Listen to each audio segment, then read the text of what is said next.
আজ আমি মিনি কিচেনে নরম সাদা ভাত আর ডিমের কারি বানাচ্ছি।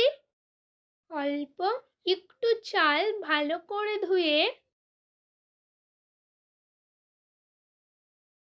জল দিয়ে চুলায় বসিয়ে দিলাম।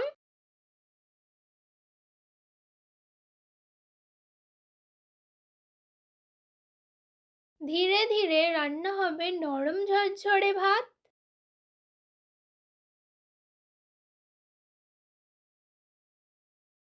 দেখো চালটা ফুটে উঠেছে।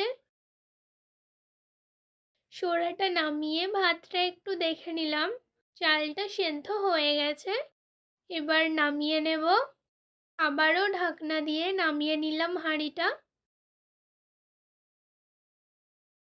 হাঁড়িটা নামিয়ে নিয়ে প্যান বসিয়ে দিলাম উনানে। এবার প্যানে অল্প তেল গরম করে ডিম ভেঙে ছোট্ট ছোট্ট করে ভেজে নিচ্ছি।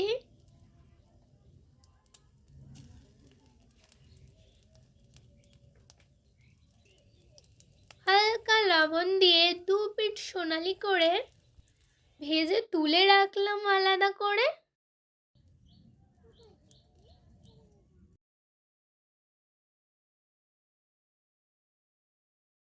উনুন দিয়ে প্যানটা নামিয়ে এবার বসিয়ে দিলাম কড়াই। কড়াইয়ে তেল দিয়ে দিয়ে দিলাম কুচনো পেঁয়াজ। ভাজা হচ্ছে ধীরে ধীরে। এবার দিলাম কাঁচা লঙ্কা। ভাজছি ধীরে ধীরে। এবার দিয়ে দিলাম লবণ, হলুদ, লঙ্কা গুঁড়ো একটু সামান্য। তারপর ভালো করে কষিয়ে নিলাম। কিছুক্ষণ ধরে কষানোর পরে এবার দিয়ে দিলাম কুচু কুচু করে টমেটোগুলো।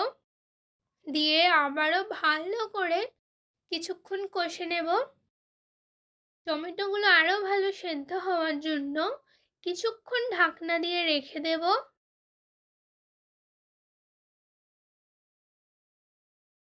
ঢাকনাটা খুলে নিলাম। দেখো টমেটো পুরো গলে গেছে।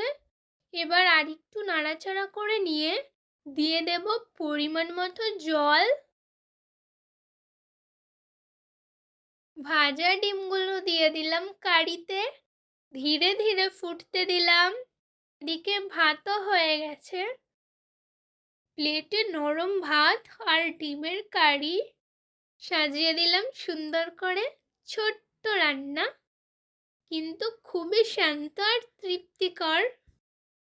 ভিডিওটা যদি ভালো লাগে লাইক করো। টাটা।